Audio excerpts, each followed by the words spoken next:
There is one brutal money lesson Egypt understood thousands of years ago. A crisis does not destroy everyone. It destroys the people who were not prepared. When famine hit the ancient world, nations around Egypt started collapsing.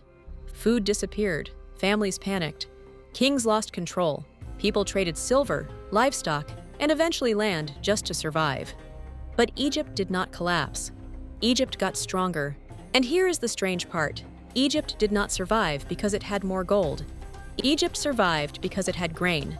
And that single difference explains why some people fall apart during hard times, while others rise. Welcome back to Outlaw Wisdom. They never taught you this. And we ride until they do. Most people think wealth is what shines.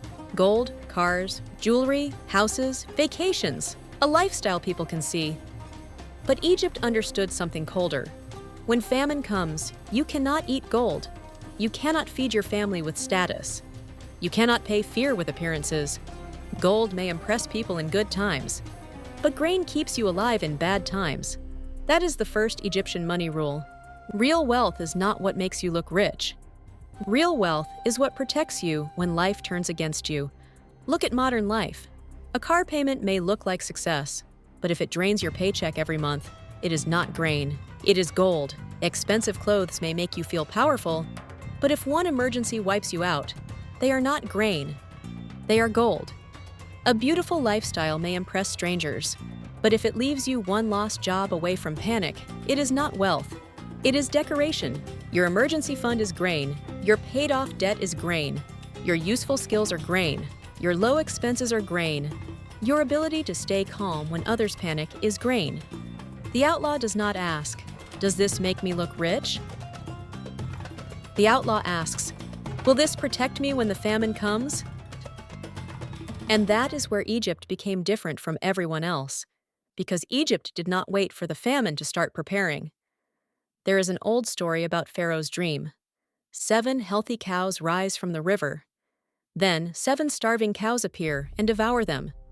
Joseph interprets the dream as a warning. 7 years of abundance are coming. Then 7 years of famine will follow. So Egypt does something brutally simple. During the good years, it stores 1/5 of the harvest, 20%. Not when the fields are already dying, not when fear is already spreading, not when everyone is desperate. During the good years, when the sun is still shining, when the harvest is strong, when life still feels safe, that is when Egypt fills the granaries.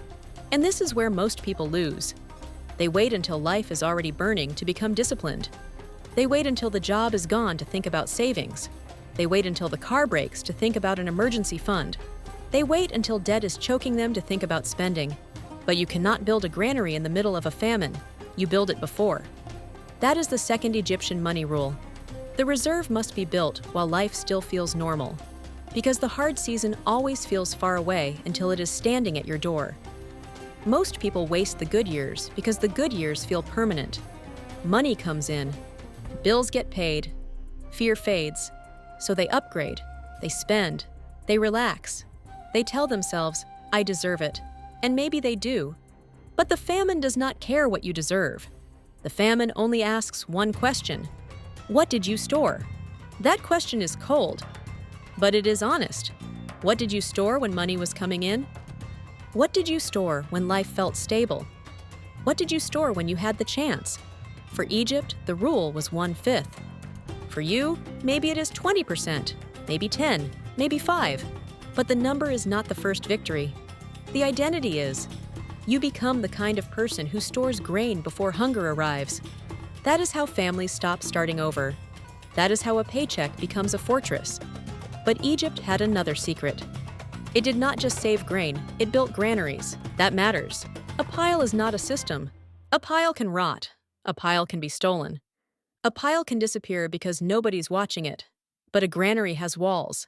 A granary has records. A granary has rules. A granary has purpose. That is the third Egyptian money rule. What you do not separate, you will eventually spend. This is why most people cannot keep savings. They put emergency money in the same place as spending money.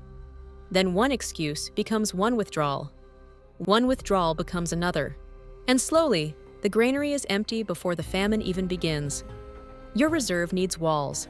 a separate account, a clear purpose, a rule for touching it, a rule for replacing it, a rule that says, this is not shopping money, this is not vacation money, this is not comfort money, this is famine money, this is fortress money, this is the money that keeps me from begging when life turns against me. And once you build that wall, something changes. You stop moving like prey. You stop waking up with fear in your throat. You stop feeling like one bill can destroy your life. Because now you have a system, not motivation, not fantasy. A system. But Egypt did not only store, Egypt measured. Every year, Egypt watched the Nile.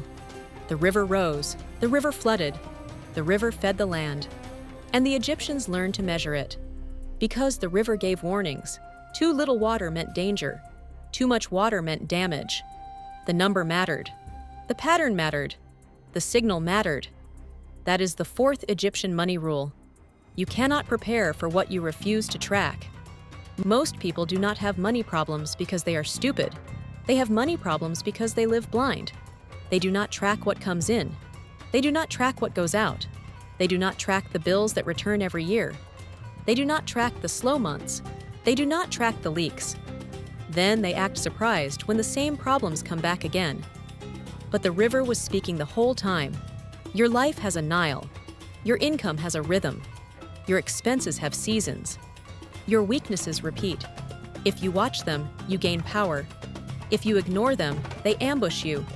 Know your dangerous months. Know your biggest leaks. Know what drains your account quietly. Know what you buy when you're tired, stressed, or emotional. Because the wealthy are not magicians. They are watchers. They see the season before it arrives. And now we reach the part that made Egypt powerful. When the famine finally hit, Egypt was not the only land affected. Other nations were hungry too, but they had no reserve, no granary, no system. So they came to Egypt, first with money, then with livestock, then with land. Because when hunger is at the gate, people trade what they once swore they would never lose. That is the brutal truth of crisis. Hard times do not treat everyone the same. For the unprepared, crisis is punishment. For the prepared, crisis becomes leverage. When everyone else is desperate, the prepared person has choices. When everyone else must sell, the prepared person can buy. When everyone else begs for time, the prepared person can wait. When everyone else panics, the prepared person can negotiate. That is the final Egyptian money rule. Your reserve does not only protect you from crisis, it gives you power inside crisis. That is why Egypt did not merely survive the famine. Egypt rose because of it. And this is the lesson. You do not need to be Pharaoh. You do not need an empire. You do not need a palace. You need a granary, a real reserve, built quietly, filled steadily, protected by rules, measured by numbers, and respected like your future depends on it. Because it does. Babylon taught us how wealth is built. Egypt teaches us how wealth survives.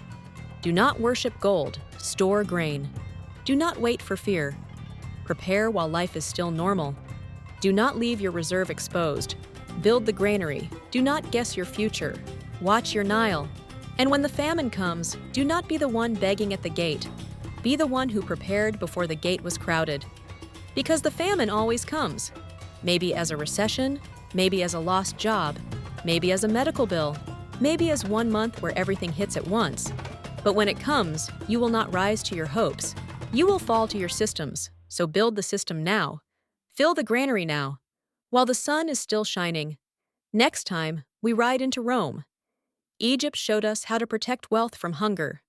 But Rome learned something darker. Rome learned how the powerful make wealth invisible. How families control assets without appearing to own them. How dynasties move like ghosts through trusts, structures, and hidden power. That is the next archive, the invisible vault. If this video opened your eyes, comment Egypt below. Like this video so it reaches one more person living one hard month away from disaster. And subscribe before the next raid begins. Until next time, stay wise, stay free, and fill your granary before the famine reaches the gate.